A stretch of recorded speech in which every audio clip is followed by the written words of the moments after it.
Hello everyone, অনু dream চ্যানেলে তোমাদেরকে স্বাগতম। অনেক দিন পর আমি তোমাদেরকে একটা ভালো ভিডিও দেখাতে এলাম। তো বন্ধুরা, তোমাদেরকে একটা জিনিস রিকোয়েস্ট করব আমি, তোমরা সকলে এই ভিডিওটা স্কিপ না করে পুরোটাই দেখো। কেননা এই যে ভিডিওটা, এটা হচ্ছে পশুপতিনাথ এর মন্দির। তো এটা রাজস্থানে আছে, আমি এখন রাজস্থানে আছি। তো এই মন্দিরটা কিন্তু তোমরা রাজস্থান এলেও দেখতে পাবে না। কেননা এটা যে জয়পুর, ওই জয়পুর থেকে আরও 50 কিলোমিটারের মতো প্রায় ভেতরে। তো এই মন্দিরটা ওনারা বললেন নাকি 1100 বছরের প্রায় পুরনো। তো এই মন্দিরটা আমি নিজেই জানতাম না যে এত সুন্দর। আমি এই মন্দিরের কাছে মেলাও দেখতে গেছি, কিন্তু এর ভেতরে ঢুকে আর দেখা হয়নি। সেটা ওই 2023 সালে গিয়েছিলাম। তো তারপর তো আমি বাঁকুড়া চলে গিয়েছিলাম। তো এসে পরে হঠাৎ করে এখানে জিজ্ঞাসা করে মন্দিরটা দেখতে যাই, দেখি এতটা সুন্দর। তো পশুপতিনাথের মন্দির দেখো, মন্দিরের ভেতরে শুধুমাত্র তোমরা কারুকাজগুলো পুরোটাই দেখো। এটা দেখো পুরনো মন্দির, আর গেট, এটা হচ্ছে গেট। গেটটা দেখো, দেখেই বোঝা যাচ্ছে যে কতটা পুরনো আর কত সুন্দর। তখনকার দিনের কাজগুলো দেখো, কতটা সুন্দর গেটটা। আর তার উপরে এই গেটটা করা হয়েছে, এটা নতুন। তবে এখানে দেখো, এই যে হাতের সূক্ষ্ম কারুকাজ, এটা সত্যি খুব সুন্দর দেখতে লাগে। তোমরা দেখতে পাচ্ছ এখন। এরপর এই যে বাইরের যে কাজগুলো কত সুন্দরভাবে করা হয়েছে। তবে এই মন্দিরে তোমরা এখন যেটা দেখছো, মন্দিরটা পুরো এত বড় যে মন্দির, এই মন্দিরটা কিন্তু অনেক পরে এটা বানানো হয়েছে। আর এই দেখো, এখন দেখছো তোমরা যে উপরের দিকের কাজগুলো, এই ওপরের কাজগুলো কতটা সুন্দর আর কত সূক্ষ্ম। তো এই মন্দিরের পুরোটা বেশি দিন হয়নি, তবে যেটা আসল মন্দির সেটা এই ভেতরের ছোটোটা। এটা পুরো যে উপর পর্যন্ত তোমরা দেখতে পাচ্ছ ওটা। এবার দেখো বাইরে কত সুন্দর ঝাড়বাতি লাগানো আছে। সবে মিলে কিন্তু খুবই সুন্দর এই মন্দিরটা। দেখো আমার হাজব্যান্ড আমার ছেলেকে নিয়ে দাঁড়িয়ে আছে। তো আমার ছেলে যখনই কোনো ভগবানকে দেখে তখনই সে প্রণাম করে। দেখো সে কিন্তু প্রণাম করলো। এবার তোমরা দেখতে পাচ্ছ মন্দিরের যে বাইরের কাজটা, পুরো মানে মন্দিরের যে একদম ভেতরের গর্ভগৃহ থেকে বেরিয়ে যে বাইরের, দেখো কত সুন্দর কারুকাজ। আর প্রত্যেকটা জানালা দেখো, জানালার ওপরের যে এই যে দেখতে পাচ্ছ তোমরা কালারফুল, এটা হচ্ছে রাজস্থানের ট্রেডিশন। আগেকার দিনে তো কারেন্ট থাকেনি, তো তখন ওই যে আলো জ্বালানো হতো আগুন দিয়ে, যে প্রদীপ জ্বালিয়ে রাখতো পুরোটা, বা কোনো মশাল জ্বালিয়ে রাখতো আলোকিত হওয়ার জন্য। তো ওইগুলোতে যখন আলো পড়তো, সেই আলোটা পুরো চারধারে ছড়িয়ে পড়তো। এখন তোমরা যেটা দেখছো এটা হচ্ছে তপস্যার জায়গা। এই জায়গাটাতে তপস্যা করা হয়। আর এটা নতুনভাবে হয়তো বানানো হয়েছে, আমি অতটা সঠিক জানি না। তো দেখো এবারে এখান দিয়ে তোমাদেরকে দেখাচ্ছি পুরো যে থাম্বাগুলো আছে, বা পুরো এত বড় মন্দিরের প্রত্যেকটা কাজ। থাম্বার উপরে যে ডিজাইনটা দেখো, আর এখানে যে এটা তোমাদেরকে এজন্যই দেখাচ্ছি, ঝাড়বাতির যে উপরের ডিজাইনটা খুবই সুন্দর। নানান রকম ভাবে সৌন্দর্য ফুটিয়ে তোলা হয়েছে।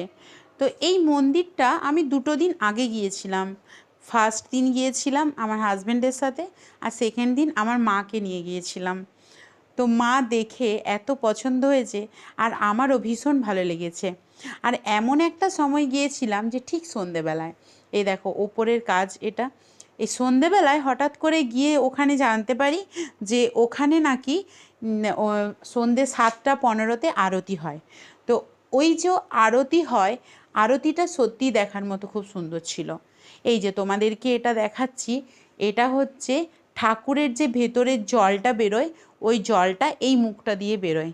তো এটাও দেখো কত সুন্দর। এটা দেখেই বোঝা যাচ্ছে যে মন্দিরে এর যে পুরো এই ছোট মন্দিরটা কতটা বছর পুরনো। এটা একদমই নতুন নয়, বাইরেটা পুরোটাই নতুন, কালার করা হয়েছে, সুন্দর লাগছে। এবার দেখো এখানে গণেশ আছে, আর কত সুন্দর ডিজাইন, আগেকার দিনে হলো কত সুন্দর ডিজাইন।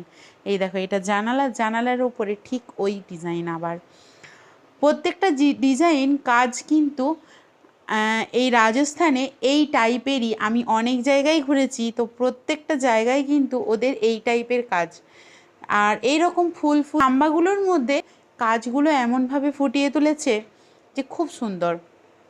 দেখো তোমরা হয়তো অনেকেই রাজস্থান এসেছো বা আসবে, তো তারা কিন্তু এলেও কিন্তু এই মন্দিরটা তোমরা দেখতে পাবে না, কেননা 50 কিলোমিটার ভেতরে। তাছাড়াও যে কোনো জিনিস তোমরা হয়তো কোনো জায়গা গেলে যেগুলো খুব পপুলার সেগুলো তোমরা দেখতে পেলে, কিন্তু এই যে এগুলো তো হিসেব মতো ওরা ছোটোখাটো হিসেবেই ধরে, সেই জন্য এগুলো তোমরা দেখতে পাবে নি। তো দেখো ওই যে ও বেদিতে এখন ধূপ জ্বালানো হচ্ছে। আমি আমার হাজব্যান্ড আমার ছেলে কতদিন যখন গেছিলাম তার ভিডিওটাই তোমাদেরকে এখন দেখাচ্ছি। আর এই দেখো এবার শুরু হয়ে গেছে মন্দিরের পুজো।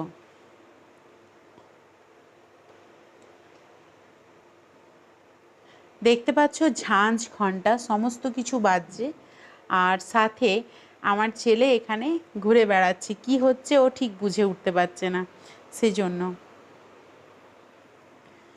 এই দেখো ভেতরে আরতি চলছে। আর এখানে সেই দিনে সন্ধে পর্যন্ত, সন্ধেটা আমরা অনেক বেশি টাইম থাকিনি, হঠাৎ করেই কারেন্ট চলে যায়। কারেন্ট চলে গিয়ে এই বেদিটা এত সুন্দর, এখানে এই তপস্যার জায়গাটা জ্বলে উঠেছিল যে পুরো মন্দিরটা আলোকিত হয়ে গিয়েছিল, আর খুব সুন্দর একটা দেখতে লাগছিল। দেখো আমি যতই ভিডিওতে দেখাই যাই বলি না কেন, তোমরা কিন্তু না কেউ চোখের সামনের থেকে দেখলে যে কোনো জিনিস বোঝা যায় না। তো সেকেন্ড দিন দেখো আমি আমার মায়ের সাথে গেছি, তো তখনও পর্যন্ত সন্ধে হয়নি, সন্ধে প্রায় হয়ে গেছে, কিন্তু এখানে অনেকটা দেরি করে সন্ধে হয়।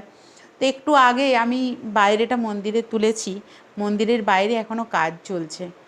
তো এইগুলো হচ্ছে দেখো, দেখতে পাচ্ছ ওখানে মহারাজ বসে আছেন, এটা হচ্ছে গুরুদেব বসে আছেন। তো ওখানে ওনারা থাকেন ওই ভিতর দিকে, আর ওইগুলোতে তো পুরো পাশটাই তোমাদেরকে দেখাচ্ছি কীরকম কি দেখতে পাচ্ছ। এখানটা পুরো কত বড় জায়গাটা, কত ফাঁকা। এই দেখো এবার দেখো আমার মায়ের সাথে যেদিন এসেছি, ছেলেকে নিয়ে আবার এসেছি। তো আমার ছেলের এই মন্দিরটা অনেক বড়, তো বাচ্চা ছেলেরা অনেক বড় জায়গা পেলে দেখবে খেলতে খুব পছন্দ করে। তো ও চারদিকে কিন্তু নিজের মতোই ঘুরে বেড়াচ্ছে আর খেলে বেড়াচ্ছে। আমার মা ওনার সাথে কথা বলছেন। তো উনি অনেক কিছুই মায়ের সাথে বলছিলেন যে মন্দিরটা কত দিনের, কীরকম পুরনো, কীরকমভাবে কি হয়েছে, অনেক কিছুই মায়ের সাথে গল্প করছিলেন। আর আমাকে বলছিলেন ভালোভাবে তুলুন, এই দিকে ছবিগুলো ভালোভাবে দেখান, মানুষ জানতে পারবেন যে এখানে একটা মন্দির আছে বলে। এখানে কিন্তু ভিডিও করার কোনো নিষেধ ছিল না। এখানে অনেক মহারাজও ছিল, তো তাদেরও খুব ভালো লাগছিল আমাদেরকে দেখে, তাদের সাথে আমি ছবিও তুলেছি। এই দেখো মন্দিরের ভেতরটা দেখালাম আরও একবার তোমাদেরকে। তো এই দেখো আরও একবার বেদিটা দেখালাম, আর আমি নিজের ভিডিও একটা করলাম, না হলে অনেকেই ভাবে যে আমি হয়তো যাইনি। এই দেখো ওপরটার থেকে তোমাদেরকে দেখালাম এখানটা কত সুন্দর লাগছে, দেখতেই পাচ্ছ পুরো চারপাশটা। এবার দেখো মানে পুরো হলের মতো, পুরোটা এত হল ঘরের মতো, এত বড়।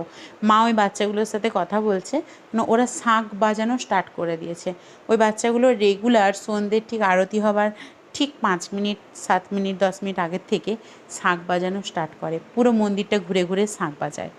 তো শাঁখটা দেখো মা বাজাচ্ছে, আমিও একবার বাজিয়েছিলাম, তো আমার ভিডিওটা করে দেওয়ার মতো কেউ থাকেনি, তার জন্য আর ওটা তোমাদেরকে দেখানো হয়নি।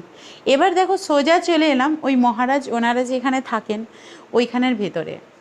তো তখন সন্ধে হয়ে গিয়েছিল। এই দেখো এখানে দেখো পুরোটাই তোমাদেরকে দেখাচ্ছি একটু। এখানে দেখছো নিচটা, দেখো নিচটাই তোমাদেরকে এটা কী দেখাচ্ছি, পাথর। দেখো পাথর দিয়ে কিন্তু এইভাবেই এখানে সব জায়গাগুলো তৈরি। এই দেখো এটা হচ্ছে মহারাজের রুম। তো আমি একটু তুলেছিলাম, ভেতরে ঢুকতে মানা করছিলাম, বাইরে থেকেই তুললাম। যাই হোক কত সুন্দরভাবে সাজানো। এবার ঠিক চলে এলাম ওখান থেকে বেরিয়ে, ঠিক পাশেই লক্ষ্মীনারায়ণের মন্দির, মানে ওখানে পুরো, আবার তার পাশেই ছিল শিব মন্দির। এত সুন্দর পুরো জায়গাটা, পুরো মন্দিরেই ভর্তি। দেখো কত সুন্দর ঠাকুরটা, ঠাকুরগুলো সত্যি এত সুন্দর, তোমার ফিরতে ইচ্ছে করবে নি, মনে হবে যে এখানে বসে থাকি একটু। এত সুন্দর মুখগুলো বানিয়েছে পাথরের, এখানে তো পাথরের কাজ খুবই সুন্দর, তার জন্য খুব ভালো লাগছিল দেখে। এই দেখো লক্ষ্মীনারায়ণের মন্দিরে লক্ষ্মীনারায়ণকে দেখো কত সুন্দরভাবে দেখতে পাচ্ছ তোমরা। এই দেখো এখানে রাম লক্ষ্মণ সীতা, খুব সুন্দর মন্দিরটা, আমি দেখেই অবাক হয়ে গিয়েছিলাম। অথচ দেখো আমি ওই জায়গাতেই কতবার গেছি, এই 2-3 বার গেছি ওই দিকে, একটু কাজের জন্যে গিয়েছিলাম আমার হাজব্যান্ডের সাথে। অথচ আমি জানতাম না যে এখানে এত সুন্দর একটা মন্দির আছে। আসলে বলে না, সময় না হলে কোনো কিছু হয় না, ঠিক সেই রকম। তো দেখো এই লক্ষ্মীনারায়ণের মন্দিরে আমার মা প্রণাম করছে, আমার ছেলেও প্রণাম করছে, কিন্তু ও বারবার যে প্রণাম করছে। ভিডিওটা ভালো লাগলে অবশ্যই জানিও। আজকের মতো বাই।